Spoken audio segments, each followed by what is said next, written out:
आप देख रहे हैं श्रेय टीवी।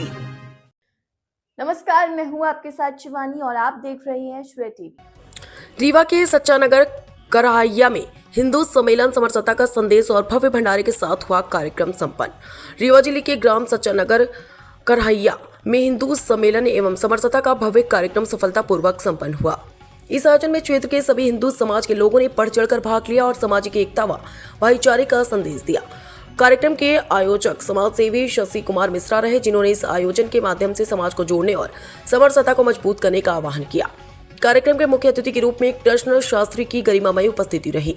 उनके साथ अनेक समाजसेवी कार्यकर्ता और गणमान्य नागरिक भी मंच पर उपस्थित रहे। कार्यक्रम का समापन भव्य भंडारे के साथ किया गया, जिसमें बड़ी संख्या में ग्रामीणों और श्रद्धालुओं ने प्रसाद ग्रहण किया।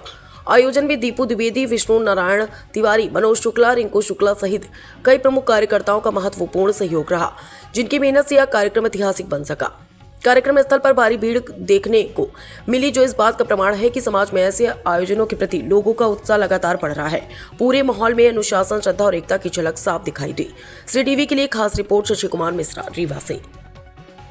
मैं यहाँ सच्चा नगर करहिया में आया हूँ, जहाँ पे विशाल हिंदू सम्मेलन का आयोजन किया गया है और मैं यहाँ पे कुछ लोगों से मुलाकात कर मैं पूछना चाहता हूँ कि ये हिंदू सम्मेलन किस लिए है और इसका उद्देश्य क्या है। तो सबसे पहले मैं आचार्य श्री कृष्ण जी के पास चल रहा हूँ।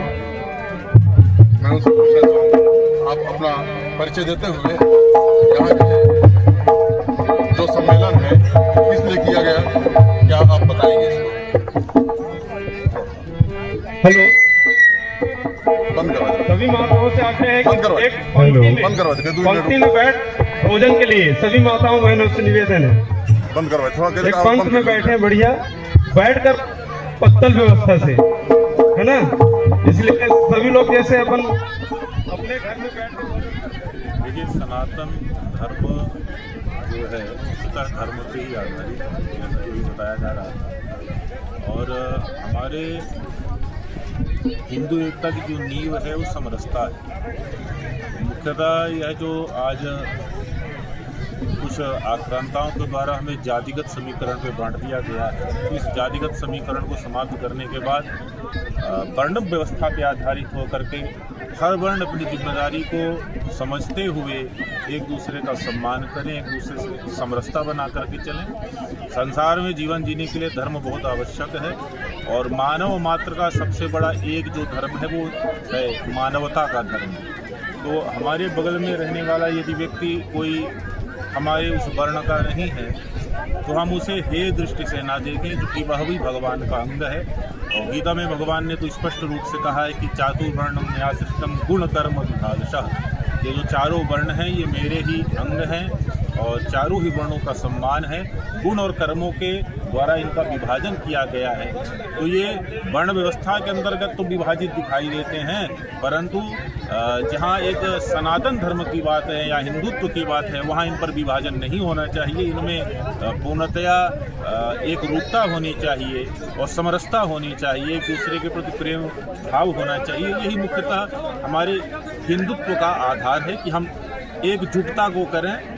और सबसे पहले इसके लिए जैसा कि भी बताया जा रहा था कि हमारे कुटुंब में ही एकजुटता होना आवश्यक है। आज के समय में सबसे बड़ी यह जो एक समस्या है कि हमारा कुटुंब ही मुख्यतः एकजुट नहीं हो पा रहा है। चार लोग घर में हैं तो चार तरह की मानसिकताएं हैं, वो तो स्वाभाविक है, पर चार तरह की मानसिकता को रखते हुए मतभेद रख रहे हैं तब तो ठीक है, पर मनभेद हो रहा है आज के समय में। क्या ये बता सकते हैं कि क्या ये एकता संभव है आज के दिन? जैसे आजकल आज ये चल रहा है कि वो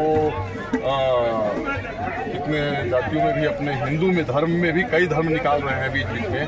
जैसे कौन सा धर्म कहते हैं कि हम बहुत छोटी SC ST बहुत छोटी जाति के हैं और उसमें हनुमान जी को भी दलित कहा गया, या दलित जैसे लोग कहते हैं कि हम दलित हैं। क्या वो हिंदू से अलग हैं? क्या इसके बारे में क्या बताएंगे?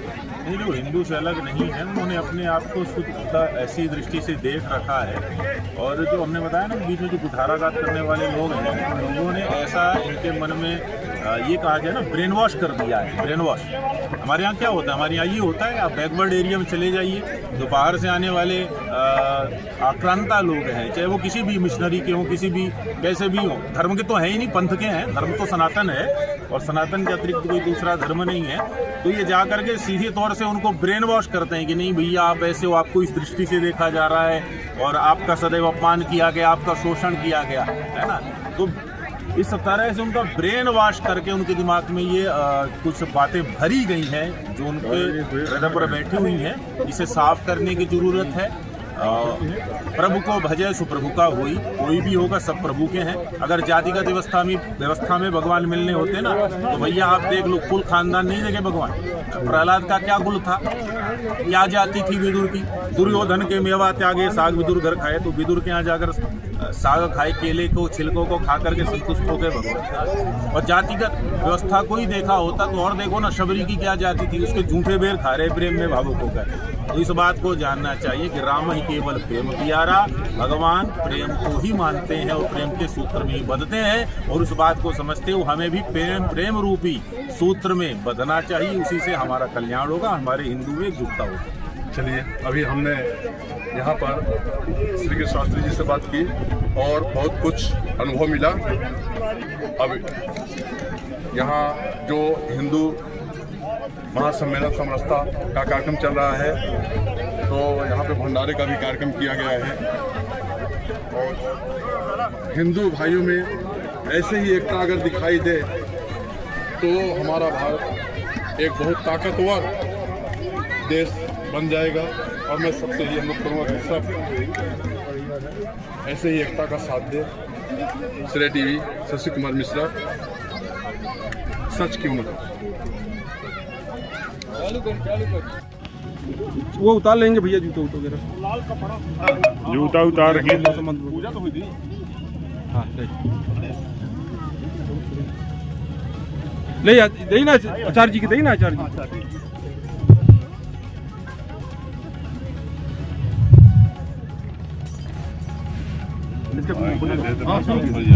भाई के कहीं ले आबू वाला नहीं है। हाँ वाला माइक दे दो भैया, तो भैया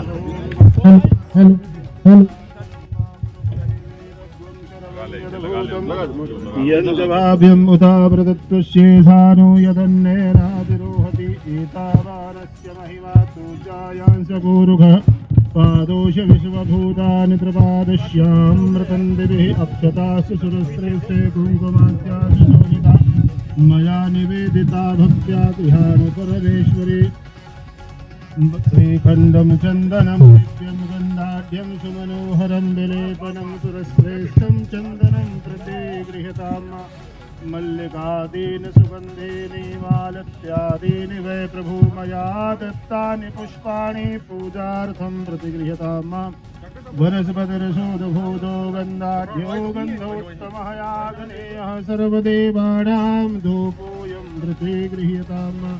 ओम पुरुष एवेदग्वं शरवं यदभूतं यञ्च भाव्यम् उतामृतत्वस्येषानो यदम्नेनातिरोहति एतावानस्य महिमा तूजायांश पूरुघः पादोष विश्वभूतानि त्रिपादश्यामृतं दिभिः पुरुष एवेदग्वं शरवं यदभूतं यञ्च भाव्यम् उतामृतत्वस्येषानो यदन्नेनातिरोहति सर्वमंगलमांगल्ये शिवे सर्वार्थसाधिके शरण्ये त्र्यंबके गौरी नारायणे नमोस्तुते।